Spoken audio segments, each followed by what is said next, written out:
Look, what's your read on this crackdown in China? Is it really that bad in the long term, or could it be something else? Bad? This is fantastic news. I mean, it is a rite of passage for freedom technology to get banned in China. Look at Google, look at Facebook. In hindsight, were those sell signals for those stocks or were they buy signals? This means that Bitcoin is working, not that it's failing. It's making nations shiver in their boots. And the fact that the market is responding this way, I don't think they fully understand what's going on here. Nations are now picking a side. China is responding to this like they did with Google, like they did with Facebook. That is incredibly bullish for Bitcoin long term and medium term as the ASICs flow out of China and into the United States. Okay, so what do you say to the investors who've bought in, who are shivering in their boots, that their that their investment isn't going to be what they thought it was?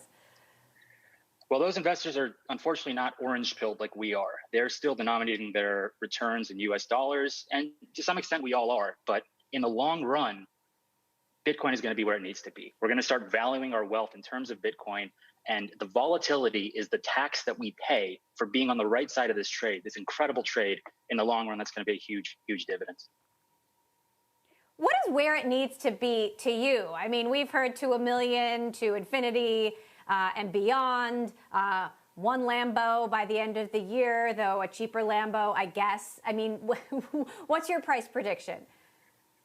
So I don't like to speak too much about price. In my mind, one Bitcoin is one Bitcoin, and that will always be the case. And the fact that Chinese miners can shut down and go to the United States, and somehow this rocks people's perceptions of the long-term trend, which is that Bitcoin is the greatest store of value in the history of planet Earth. Nothing is even comparable. That's just an opportunity. And when I have cash, it goes into Bitcoin because I know what it is. It's the best savings mechanism, and blips in hash rate, geopolitical tensions with Bitcoin, these are all bosses along the way to the inevitable state of Bitcoin becoming universally identified as the greatest store of value we've ever seen. So given how much you know about mining, can you explain how are the mining operations in China different from what is happening in the United States?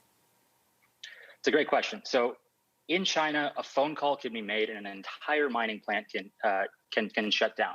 And the United States is a little bit more tricky because there's something called federalism. We have things like states' rights. So Texas is becoming the global, the capital of Bitcoin mining in the United States right now. If the federal government tried to do something to Texas to get them to shut down their miners, there'd be lawsuits flowing back and forth. There'd be people with guns on the borders of Texas. Greg Abbott is a big supporter of Bitcoin mining, and federalism is why Bitcoin mining operations getting stronger in Texas, getting stronger in Wyoming, getting stronger in Florida is much safer than under a centrally controlling dominant government like China. An ASIC in the United States is more likely to stay up and mine Bitcoin forever than somewhere else where we don't have this kind of distribution of powers at the federal and state level.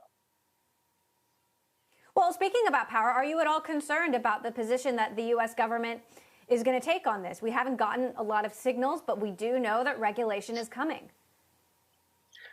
Yeah, regulation is coming, I think, more towards the exchange side, the people that sell Bitcoin, things of that nature. But as we see these ASICs flow in from China, when I say ASIC, I mean the Bitcoin mining computer.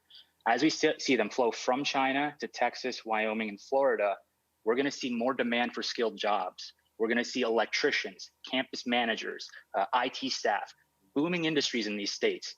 And what's going to happen? The governors, the local politicians, the mayors, they're going to double down on Bitcoin mining. So suddenly you're going to have strong state incentives to grow the mining industry there. The positives for renewable energy development can't be overstated.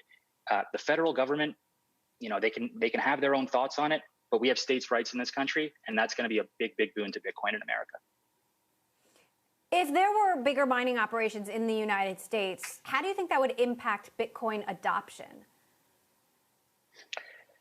Well, clarity from the regulatory side, seeing state leaders come out in favor of Bitcoin. If it's not just us weirdos on crypto Twitter talking about Bitcoin, but you have governors and mayors talking about it, it would probably give some sense of security to people who are looking to get their feet wet with Bitcoin. So the more politicians like Cynthia Lummis, Greg Abbott, Mayor Francis Suarez in Miami, the more of these people we have endorsing Bitcoin, the easier it is for other generations to get involved comfortably and get excited about what we have here.